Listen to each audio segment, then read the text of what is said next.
Bismillahirrahmanirrahim. Baiklah, saya akan memulai argumentasi saya dalam hitungan 3, 2, 1.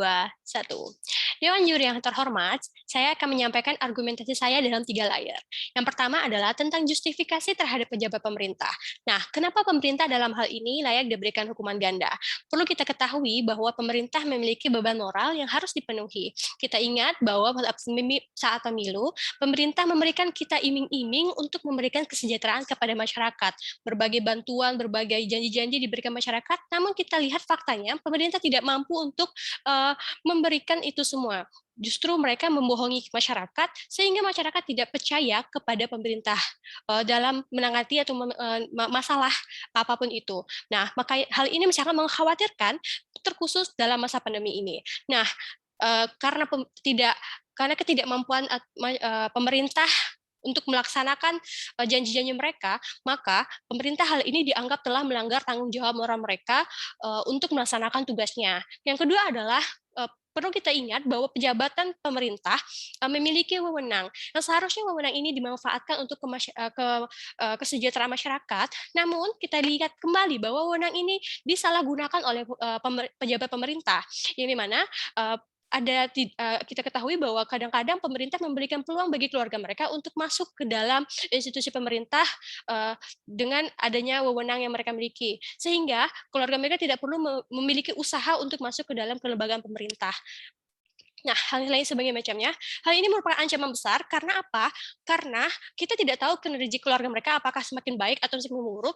Kita tidak tahu apakah mereka memang orang-orang yang berkualitas. Namun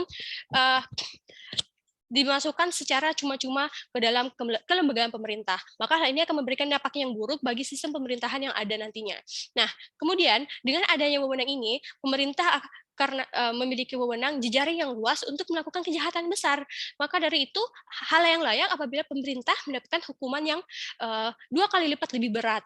Nah, wewenang ini juga memberikan keuntungan pribadi bagi pejabat pemerintah. Misalnya, dengan ada wewenang ini, pejabat pemerintah lebih utama mengetahui mengenai proyek-proyek besar yang akan dilakukan. Maka mereka akan mengambil proyek-proyek tersebut untuk kepentingan pribadi, untuk menguntungkan mereka. Nah, kita perlu perhatikan kembali bahwa proyek ini adalah bisnis bagi para pejabat pemerintah, yang dimana kita tidak tahu apakah bisnis ini akan dilakukan secara fair. Misalnya, ketika ada proyek pembangunan jalan, apakah mereka akan memberikan fasilitas alat maupun bahan dengan kualitas yang baik?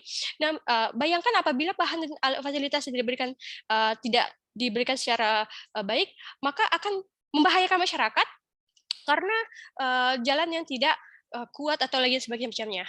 Kemudian adanya korupsi dana bansos. Seharusnya masyarakat mendapatkan bantuan dari pemerintah, namun hal itu tidak tersampaikan karena adanya kecurangan dalam hal tersebut. Wewenang yang didapatkan oleh pemerintah dibermanfaatkan bagi mereka untuk mendapatkan keuntungan pribadi. Nah, kemudian kita tahu bahwa salah satu menteri yang ada di pemerintahan menjalankan bisnis PCR, yang dimana PCR ini sangat dibutuhkan di masa pandemi ini. Namun, mereka memanfaatkan keadaan ini untuk melakukan bisnis yang memberikan keuntungan pribadi. Nah, lagi-lagi hal ini dapat membahayakan keselamatan masyarakat karena kita tidak tahu apakah PCR ini telah terverifikasi oleh sektor kesehatan sehingga layak untuk diberikan kepada masyarakat.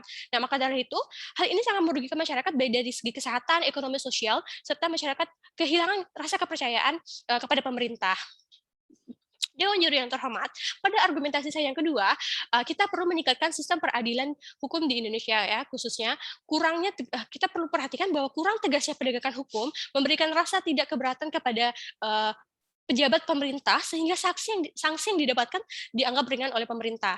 Misalnya, seringkali kita mendapati bahwa pejabat pemerintah mendapat perlakuan khusus ketika mereka diinvestigasi maupun ditahan, sehingga hal ini bukan satu yang dapat memberatkan pejabat pemerintah. Misalnya saja ketika ada korupsi yang melakukan kejahatan atau pelanggaran publik, mereka diberikan fasilitas yang baik di dalam sel tahanan mereka. Karena kita juga ketahui bahwa di dalam sel memiliki bisnis yang dapat menguntungkan orang-orang yang terlibat di dalamnya. Nah, dalam hal ini tentu pejabat pemerintah tidak merasa terbebani karena mereka tetap bisa hidup nyaman di dalam sel mereka.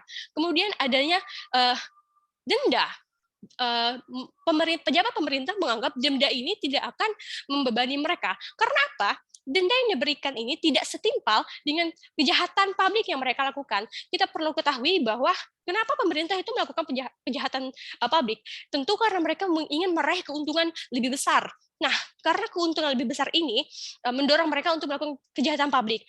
Nah, namun dengan adanya hukuman ganda ini memberikan mereka beban sehingga akan menjadi kecil keuntungan yang mereka dapati ketika mereka mendapat hukuman ganda, sehingga mereka akan berpikir 2 kali untuk melakukan pelanggaran publik. Nah, kemudian selain hukuman yang ringan, pemerintah juga pejabat pemerintah juga mendapat perlakuan khusus, tentunya yang salah satu contohnya adalah kasus korupsi Musa Zainuddin yang menerima suap dengan proyek kementerian yang hukuman penjara awalnya 9 tahun menjadi 6 tahun. Nah, hal ini perlu dipertanyakan kenapa hal tersebut bisa terjadi.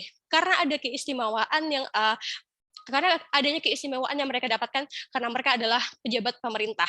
Nah, yang kemudian adalah hukuman ganda. Kenapa hukuman ganda sangat perlu kita terapkan? Karena hukuman ganda adalah gerbang untuk mengembangkan sistem peradilan agar berdiri tegak. Hal ini juga dapat meningkatkan sistem hukuman lainnya seperti investigasi, kemudian hal-hal yang lainnya yang dapat menunjukkan bahwa pemerintah serius dalam menegakkan hukum.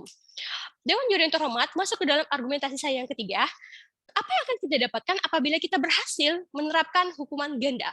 Yang pertama, apabila kita berhasil menerapkan hukuman ganda, kita akan menurunkan angka kejahatan yang terjadi pada kalangan pejabat publik. Karena hukuman ganda ini akan memberikan beban kepada pejabat pemerintah sehingga dapat memberikan efek jerah dan kontrol yang baik. Kenapa dapat dikatakan demikian? Karena mungkin Dewan Juri akan menganggap bahwa hal ini tidak begitu signifikan, namun akan memberikan dampak secara psikologis maupun sosiologis. Dewan Juri hormat, denda yang akan diberikan mungkin adalah hukuman ganda yang dimanfaatkan untuk sektor ekonomi, pendidikan, kesehatan masyarakat. Maka kami percaya bahwa mosi ini sangat baik untuk diterapkan. Terima kasih.